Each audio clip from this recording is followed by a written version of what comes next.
Behind us here we have the contractor for the foundation installation package. Once we're at site, we'll jack this vessel up in location and raise the deck above the sea surface. From there, we're going to actually drill into the ocean floor to approximately 14 meters depth, where we'll actually then insert a steel foundation. The foundation is approximately 14 meters long and about 1.8 meters diameter. So the operations we got going on today is our pipeline lay. So we've got all the pipe reels on the barge. They're slowly getting laid into the water as the barge moves out to our lease area. Yeah, one is the installation of the intake bore for the desalination plant. As you see, the drilling rig on the very behind.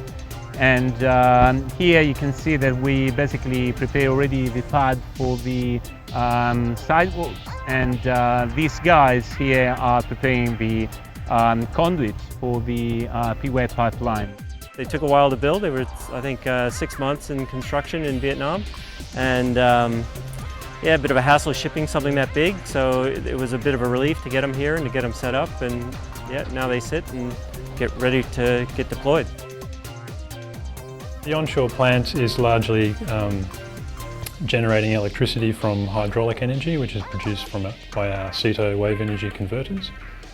The process control system is automating that generation. It's also collecting data to control that process. So under the instrumentation package, it's putting together all the sensors in the buoyant actuator.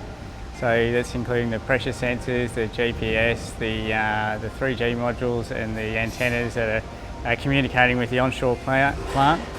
And yeah, various cabling involved in connecting all the bits and pieces together.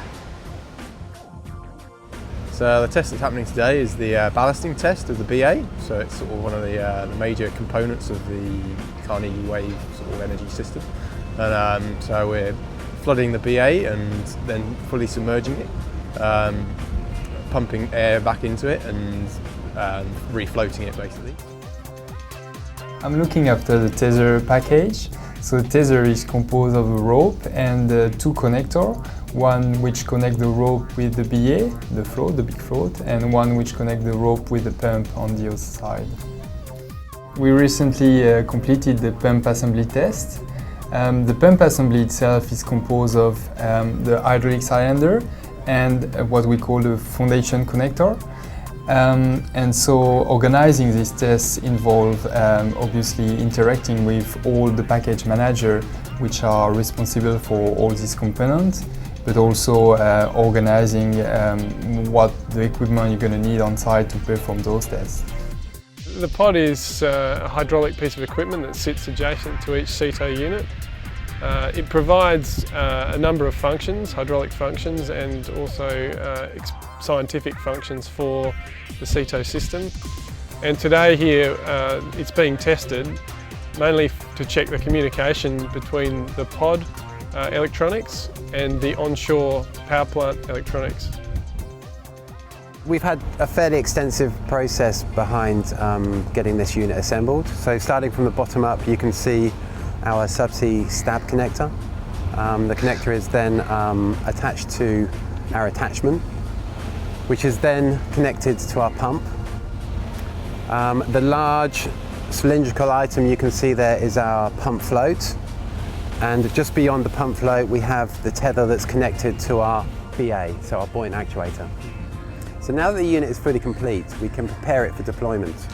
To do this, we need to lift the pump assembly stand up, to bring the trailer in.